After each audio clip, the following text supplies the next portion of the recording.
After my World Long Drive career, my passion shifted to helping people get fit, feel better, and improve every aspect of their lives. The stronger I got and the more mobile I stayed, the better I got at golf.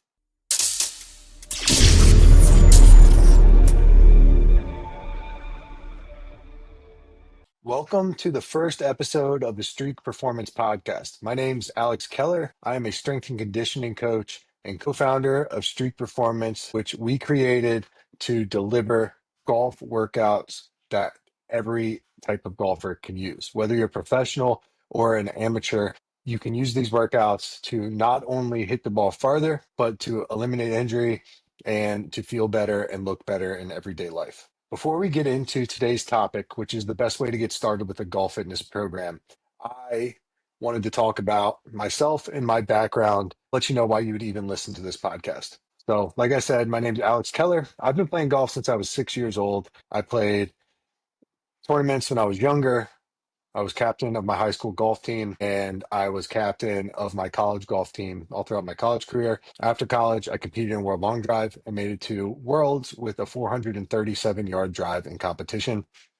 I've also had the pleasure of coaching people on the PGA Tour, Corn Ferry Tour, World Long Drive, and a number of influencers like Snappy Gilmore, Melosi, Nick Delfico, Leslie Atkins, who actually added 50 yards to her drive and won Rookie of the Year in World Long Drive last year. After my World Long Drive career, my passion shifted to helping people get fit, feel better, and improve every aspect of their lives. I've had the pleasure of working with hundreds of golfers at this point, and every single one of them uses these methods that we're going to talk about during this podcast to get better, hit the ball farther, and become some of the fastest in their foursomes as well as fastest in the world. Without further ado, I want to get into the podcast.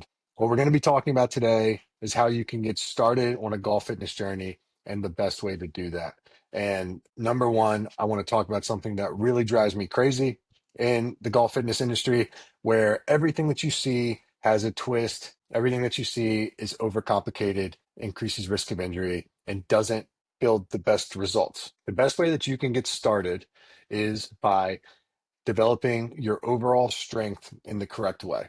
I want to tell you a story about myself all through high school and college to kind of get this across. And then I'll tell you the best actionable things that you can do to get started today and develop a program for yourself. When I was 18 years old, I started lifting weights, but something happened directly afterwards. My golf coach in college and my swim coach immediately started to tell me that I shouldn't be lifting weights. I shouldn't be adding muscle. It was going to decrease my mobility and stop my progress in my golf game. Even before that, when I was in high school, I was actually pulled out of my strength and conditioning class by my golf coach saying that he didn't want to risk me getting hurt because he needed me on the team. In college, I started lifting weights, not because I wanted to get better at golf, but because at 18 years old, I didn't like how I looked. I wasn't very confident. I didn't feel attractive, and I wanted to change that.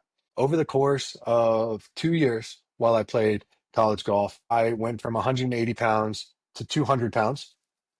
And I went from hitting the ball around 280 yards to 310 to 340 off the tee. I added 50-ish yards to my drive by doing one simple thing, and that was lifting weights. Now, keep in mind, when I started lifting weights, I didn't have golf on my mind at all. There was no reason that I wanted to start rather than my looks. But I found something very fast that was super important, and it's become the kind of cornerstone of what street performance is built on. The stronger I got and the more mobile I stayed, the better I got at golf.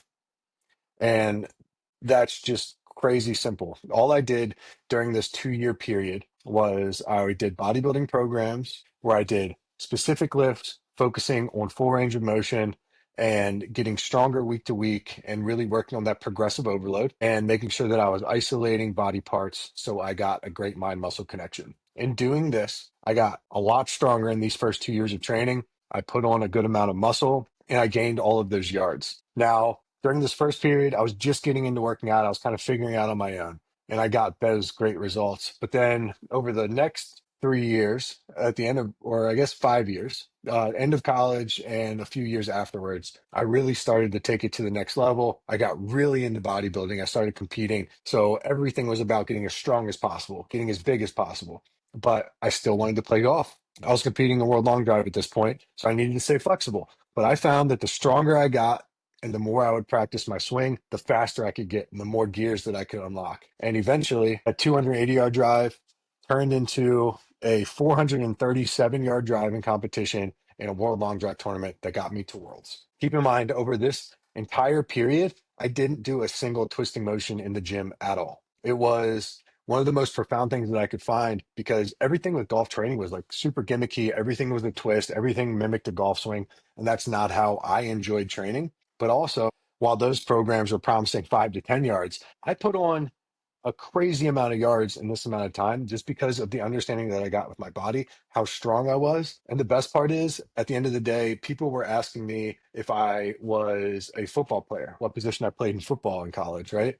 And I got to say, I played golf. Now, taking all that into mind, here are the things I want to kind of teach you over the course of this episode. I'm trying to keep these below 10 minutes, so bear with me. But these are some things that you can start doing right now. When you're setting up your next split, I would start with a push day. So, like chest and triceps, back day, back and biceps, shoulder day, and a leg day. And the main focus that I want you to take whenever you put these together is to do every single movement in a full range of motion.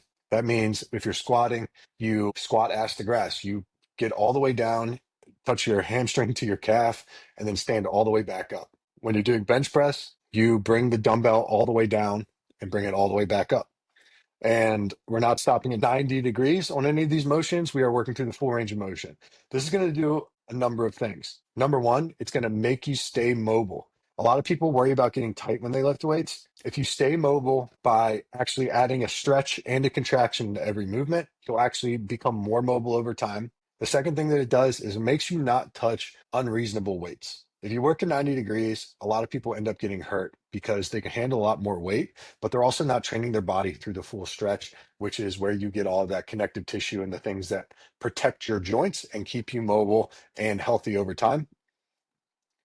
And then the last thing that it does, because we're isolating our movements, we are developing a mind muscle connection, which is just a better understanding of the body, which correlates to the golf swing. And we'll have longer episodes on this later. By starting and doing this, you can get a good benchmark of what weights you can use and where your starting points are in these like rep ranges. Say that you did 8 to 12 reps.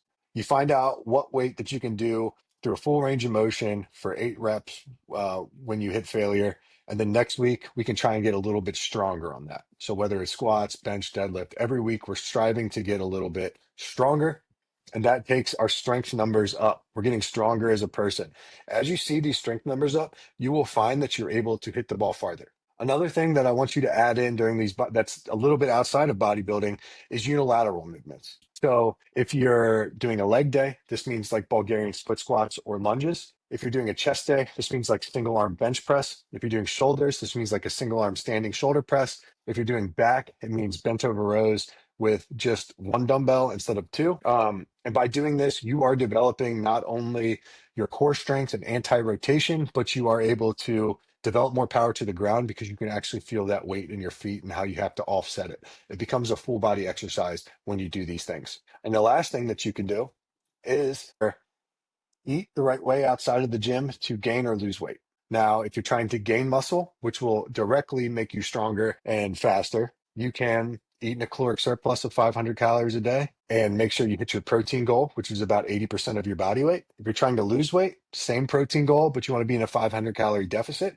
Both of these things, you can still get stronger. You just want to make sure that you're working on that progressive overload and getting a little bit stronger every single week. By adding all of these things in, we hit the two pieces of a golf workout that you need, getting stronger overall, and then the anti-rotation piece. We're going to get into a longer episode about this, but at the end of the day, your core is all of the muscles that help to stabilize your spine. Your spine's job is the twist. Your core muscles are made to anti-rotate or stop the twist from happening and support. The stronger you can make those, then you're able to twist harder because you're using muscles to do the movement. When we have all of these things in place, you will see results right away. Now, I know this was a short episode, but I want to keep it simple so you guys can go ahead and implement these things in your daily life. I actually wrote an entire piece on the 5 things that you should know before you start a golf fitness journey. Tomorrow, I'll be covering fact number 2, and that is the muscle myth why getting too big is the biggest lie in golf fitness.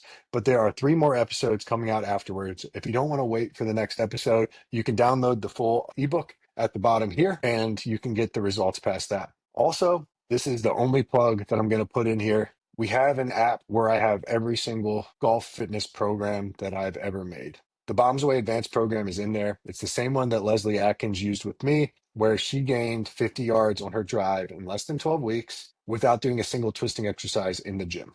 You can get that for free at the Streak Performance app. It's 100% free until 2026. We're building the best golf fitness app that we possibly can without charging you a single cent until next year, so we can build it together and you can tell us all of your feedback and what features you want us to add into it. Thanks so much for tuning into the first episode. I can't wait to see you tomorrow for the next one, where we talk about why gaining muscle is not going to hinder your golf game. It's only going to make you better.